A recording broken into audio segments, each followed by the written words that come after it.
आपके प्रोडक्ट को यूज करने के लिए आपको कोई क्यों पैसे देगा? सिंपली बिकॉज आपका प्रोडक्ट उनकी कोई बहुत इंपॉर्टेंट प्रॉब्लम को सॉल्व कर रहा है। बट किसी भी प्रोडक्ट को डिजाइन करने से पहले आपको अपने आप से एक बहुत इंपॉर्टेंट क्वेश्चन पूछना है कि मैं एक्चुअली में कौन सी प्रॉब्लम सॉल्व कर रहा हूँ।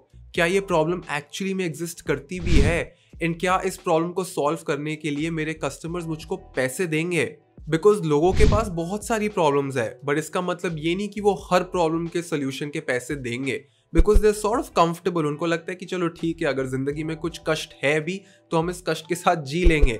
बट आपको एज एन एंटरप्रेन्योर कभी कभी लगता है कि जिस प्रॉब्लम को आपने रिकॉग्नाइज करा है वो बहुत ही सिवियर प्रॉब्लम है एंड सब उस प्रॉब्लम से बहुत परेशान है।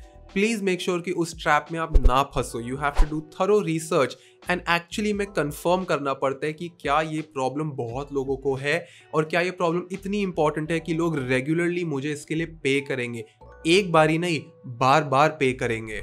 इसलिए अपने प्रोडक्ट डिजाइन जर्नी को शुरू करने से पहले 3 एक्सरसाइजेस है जिनके थ्रू आपको जाना बहुत जरूरी है। इन एक्सरसाइजेस में जितने भी मैं आपको क्वेश्चंस बताऊंगा, प्लीज इनके आंसर्स को कहीं डॉक्यूमेंट करना, अपनी टीम के साथ बैठना, डिस्कस करना एंड सारे आंसर्स को या तो पेन एंड पेपर पे लिखना या अपने नोशन पेज में लिखना। एक्सरसाइज नंबर 1, फिगरिंग आउट कि हम क्या प्रॉब्लम सॉल्व कर रहे हैं, ये प्रॉब्लम आई कहां से और ये प्रॉब्लम कितने टाइम तक एक्चुअली में रहेगी, कितने लोग इस प्रॉब्लम को फेस कर रहे हैं एंड क्या कोई एग्जिस्टिंग ब्रांड्स है इंडिया में, आउट ऑफ इंडिया या कहीं भी दुनिया में जो इस सिमिलर प्रॉब्लम को सॉल्व कर रहे हैं। एंड अगर वो इस प्रॉब्लम को ऑलरेडी सॉल्व कर रहे हैं तो वो क्या सही कर रहे हैं और क्या गलत कर रहे हैं।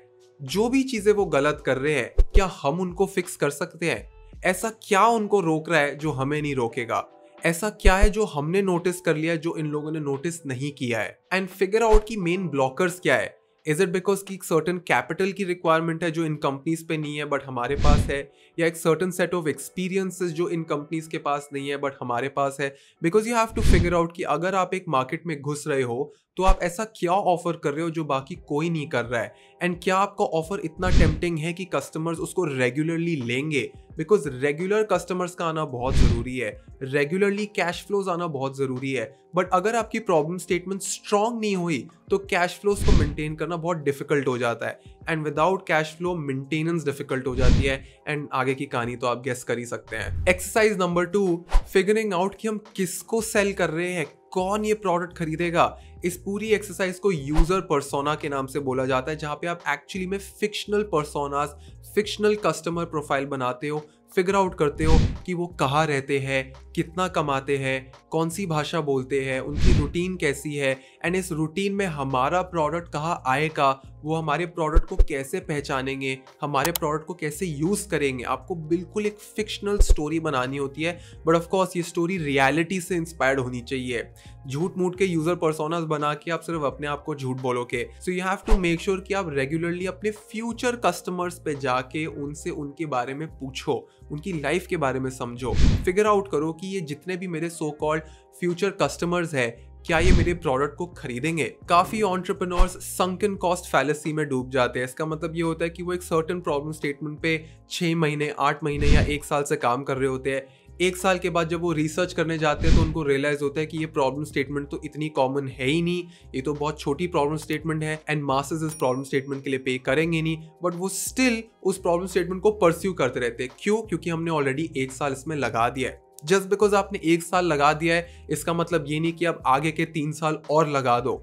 इट इज बेटर कि आप पिवट कर लो, do your research and figure out कि क्या कोई बेटर प्रॉब्लम स्टेटमेंट है जो मैं सॉल्व कर सकता हूँ। क्या मेरे यूजर पर्सोना की स्टडी से मुझे कोई ऐसे इंसाइट्स मिले हैं, ऐसे एक्सपीरियंसेस मिले हैं जिससे अभी भी मैं डायरेक्शन को सही कर सकता हूँ। एक्सरसाइज नंबर 3, कैलकुलेटिंग कि अपने MVP को बनाने के लिए आपको कौन कौन से लोगों की जरूरत है एंड उनकी सैलरीज में आपको कितना इन्वेस्ट करना होगा। तो अगर आप एक टेक ऐप बना रहे हो तो आपको एक फ्रंट एंड इंजीनियर, एक बैक एंड इंजीनियर, एक UX डिजाइनर, एक मार्केटिंग डिजाइनर, इन सब लोगों की नीड पड़ेगी। फिगर आउट करो कि बिना फंड्स के मैं अगर खुद से बूटस्ट्रैप कर रहा हूं तो कितना कॉस्ट लगेगा to make the MVP and then उस MVP को यूज करके मैं किस कस्टमर को दिखाऊंगा टू गेट फीडबैक। क्योंकि इन्वेस्टर से पहले, कस्टमर से पहले आपको एक बेस MVP बनाना पड़ता है, क्योंकि आपका आइडिया आपके ब्रेन में है, हो सकता है कि आप वर्बली नहीं एक्सप्लेन कर पा रहे अपना idea, and just because verbally नहीं एक्सप्लेन कर पा रहे बाकी लोग उस आइडिया को शायद रिजेक्ट कर दे। बट अगर आप एक MVP है तो एक MVP को टेस्ट करना एक बहुत फुल प्रूफ तरीका होता है टू चेक कि आपका आइडिया सक्सेसफुल होगा या नहीं होगा। बट ऑफ कोर्स MVP को बनाने के लिए पैसों की जरूरत पड़ती है, so you have to make sure कि MVP तक कितने पैसे लगने वाले हैं and how will I get my first 5 customers.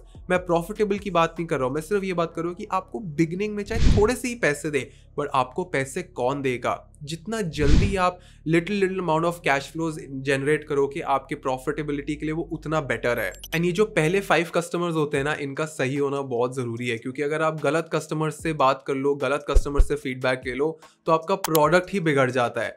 तो ऑफ कोर्स आप ये तो डिसाइड कर नहीं सकते कि आपके पास पहले 5 कस्टमर्स कौन आएंगे, बट आप ये जरूर डिसाइड कर सकते हो कि मुझे किसका फीडबैक सुनना है और किसका फीडबैक नहीं सुनना है, क्योंकि सब बिगिनिंग में आपके प्रोडक्ट को चेंज करने की कोशिश करेंगे, उसको मॉर्फ करने की कोशिश करेंगे। बोलेंगे हमें ये चाहिए तो तुम अपने प्रोडक्ट में ही डाल दो। 2-3 कस्टमर्स बोलेंगे हमें ये फीचर चाहिए, तो इस चीज से टेम्प्ट होकर ये मत सोचना कि मैं प्रोडक्ट की डायरेक्शन ही चेंज कर दूं।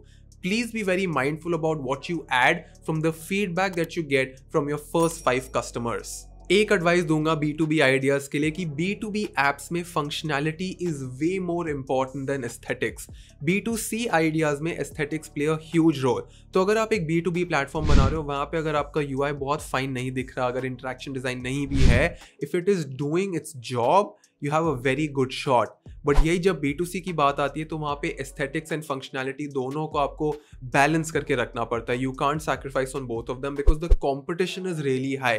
कंज्यूमर्स का एक्सपोजर इतना ज़्यादा बढ़ गया है by using apps from all around the world that they require both functionality and aesthetics. दोनों approaches में getting to market is the most important thing. Get to the market, get feedback and iterate, क्योंकि आप जितना जल्दी market में उतरोगे उतना जल्दी आपको रियलिटी चेक मिलेगा, उतनी जल्दी फीडबैक लेके आप iterate करके improvements कर सकते हो। And as I said, beach process में अगर आपको लगता है कि I am finding a better idea, don't go for the sunken cost fallacy. You can easily pivot. ऐसे बहुत से अच्छे स्टार्टअप्स हैं जो बिगिनिंग में किसी और आइडिया से शुरुआत करते हैं, 1 year down the line वो कस्टमर से बात करते हैं, उनको रियलाइज होता है कि ये नहीं, ये करने की जरूरत है, and then they gracefully pivot. It is a very natural process, and if you are going through the same, it is okay to find a better problem to solve. Once you have your clarity on the problem statement, your user personas, and your plan to get your first 5 customers, you are ready to embark. अब आप ready हो अपनी journey के लिए जहाँ पे आप actually में प्रोडक्ट को डिजाइन करते हो,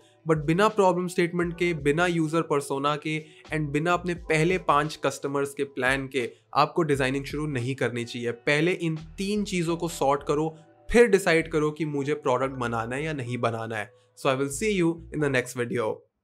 ये वीडियो हमारे free course UX design for entrepreneurs and founders में से है, जो आपको UX design, marketing and hiring पे सारी important tips and resources free में देगा। सारी वीडियोस हिंदी एंड इंग्लिश दोनों में है। पूरे कोर्स का लिंक डिस्क्रिप्शन में है।